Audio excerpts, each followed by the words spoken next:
to addressing climate change involves a just transition and a society-wide commitment to both mitigation and adaptation.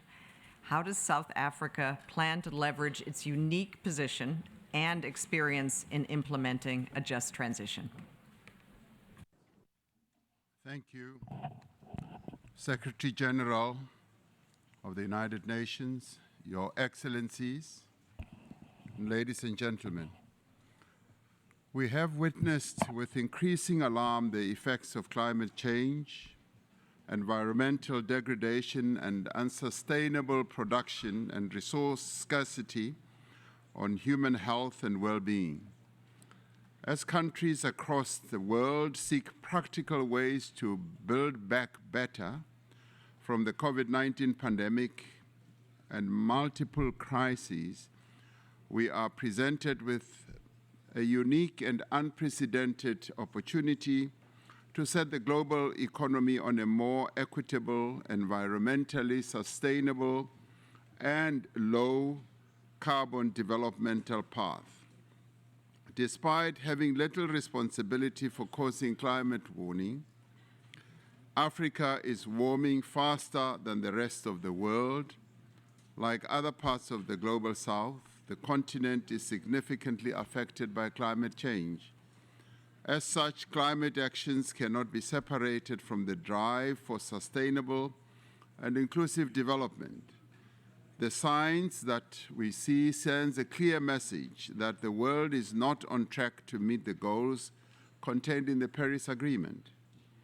This Climate Ambition Summit must therefore instill the necessary urgency and propel the actions that we all need to take to prevent the destruction of our planet.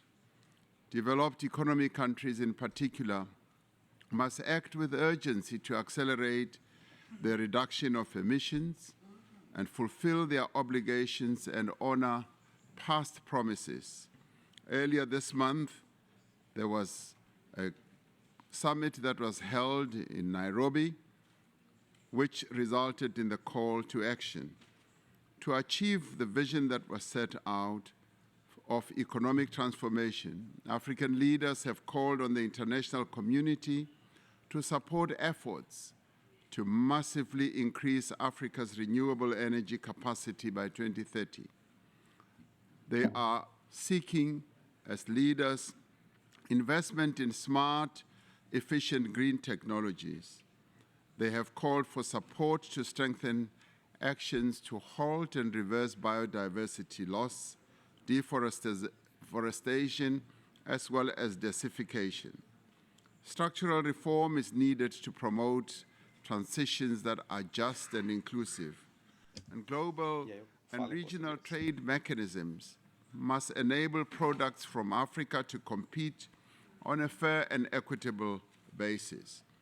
And the multilateral financial system must build resilience to climate shocks and better leverage the balance sheet of multilateral development banks to scale up concessional finance and other forms of creative financing mechanisms.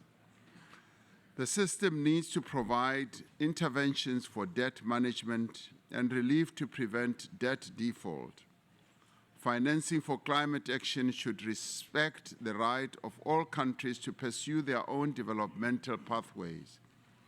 As South Africa implements its ambitious, nationally determined contribution, which is aligned to the Paris Agreement temperature goals, we see new opportunities for green growth and development.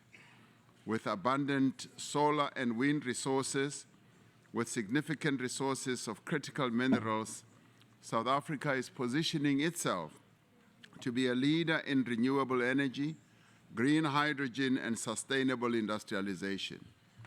Due to regulatory changes and the surge of investment, South Africa has confirmed pipeline of renewable energy projects that are expected to produce in excess of 10 gigawatts of electricity. South Africa has established a just transition framework to ensure that climate actions adhere to the principles of procedural, restorative, and distributive justice. We are committed to building resilience, to the impact of climate change and reducing our emissions in ways that are appropriate to our national circumstances.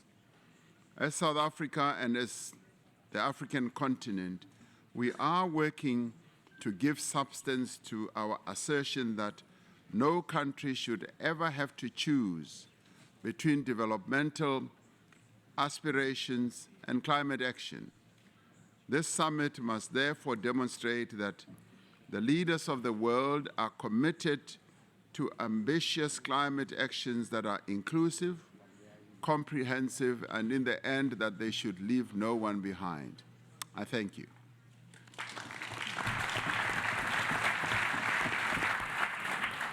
I thank His Excellency, and I would now like to invite Mr. Gavin Newsom, the California governor, to take the floor.